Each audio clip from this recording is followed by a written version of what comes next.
আসসালামু আলাইকুম viewers, welcome to Khadija's witty recipe. চলে এলাম নতুন আরও একটি খুবই মজাদার ডেজার্ট রেসিপি নিয়ে। আর আজকের রেসিপিতে থাকছে ট্রেসলেচেস কেক।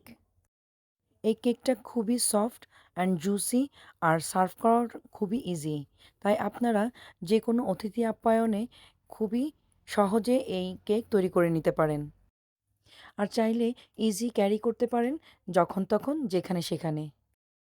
তো চলুন দেখে নেই কিভাবে তৈরি হয় ট্রেসলেচেস কেক। আজকের ট্রেসলেচেসের জন্য এখানে আমি নিয়ে নিয়েছি 4টা ডিম। আর ডিমটাকে আমি লো স্পিডে বিট করে নিব।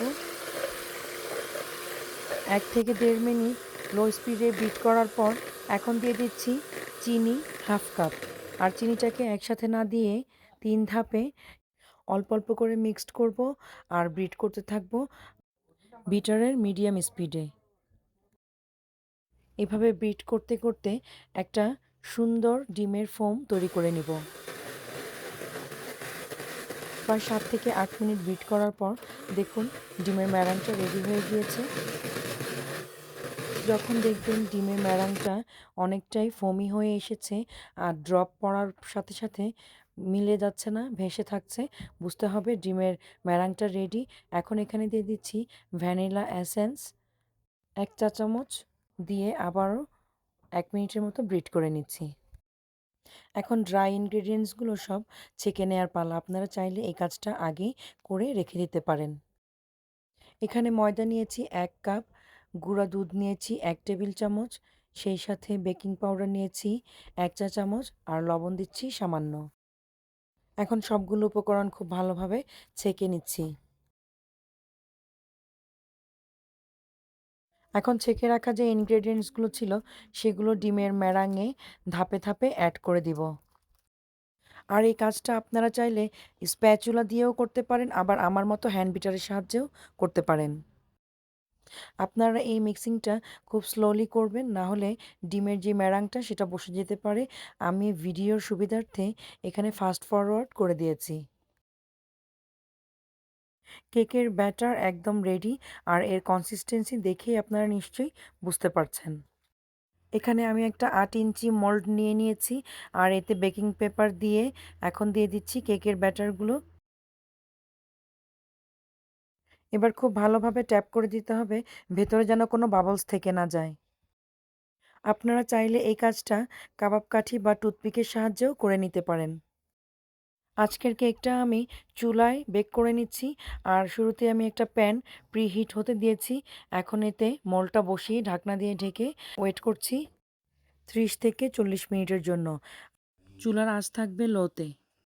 40 মিনিট পর দেখুন আমার কেক রেডি, আর কতটা সফট হয়েছে সেটা আপনাদেরকে দেখাচ্ছি।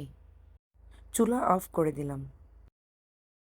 এখন ঢাকনা দিয়ে ঢেকে আরও কিছুক্ষণ রেখে দিব, এতে করে কেকটা সফট থাকবে। এবার আমি মোল্ড থেকে বের করে কেকটাকে বেকিং পেপার খুলে নিচ্ছি। আবারও কেকটাকে মোল্ডে রেখে দিয়ে এখন একটা দুধের মিশ্রণ তৈরি করে নিব। এখানে আমি লাইট ওয়ার্ম মিল্ক নিয়েছি 2 কাপ পরিমাণ, আর তার সাথে দিয়ে দিচ্ছি চিনি 2 টেবিল চামচ। আর এখানে আমি হরলিক্স ফ্লেভার অ্যাড করার জন্য হরলিক্স দিয়েছি 1 টেবিল চামচ। আপনারা চাইলে এটা স্কিপ করতে পারেন। আমি এখন কেকের উপরে দুধের মিশ্রণটা ঢেলে দিচ্ছি।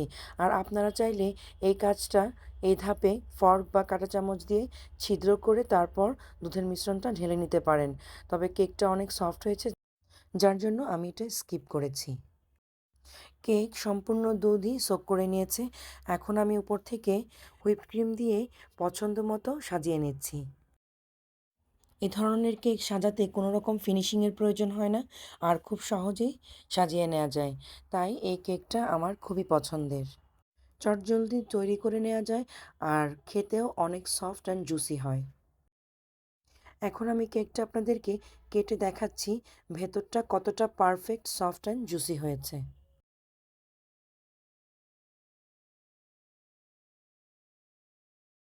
কেমন লেগেছে আমার আজকের রেসিপি অবশ্যই কমেন্ট বক্সে জানাবেন। আর ভালো লেগে থাকলে আমার চ্যানেলটিকে সাবস্ক্রাইব করে ফ্রেন্ডস অ্যান্ড ফ্যামিলির মাঝে শেয়ার করে দিবেন। আর যারা আমাকে ফেসবুক থেকে দেখছেন তারা অবশ্যই আমার পেজে ফলো অ্যান্ড লাইক দিয়ে ফ্রেন্ডস অ্যান্ড ফ্যামিলির মাঝে শেয়ার করে দিবেন।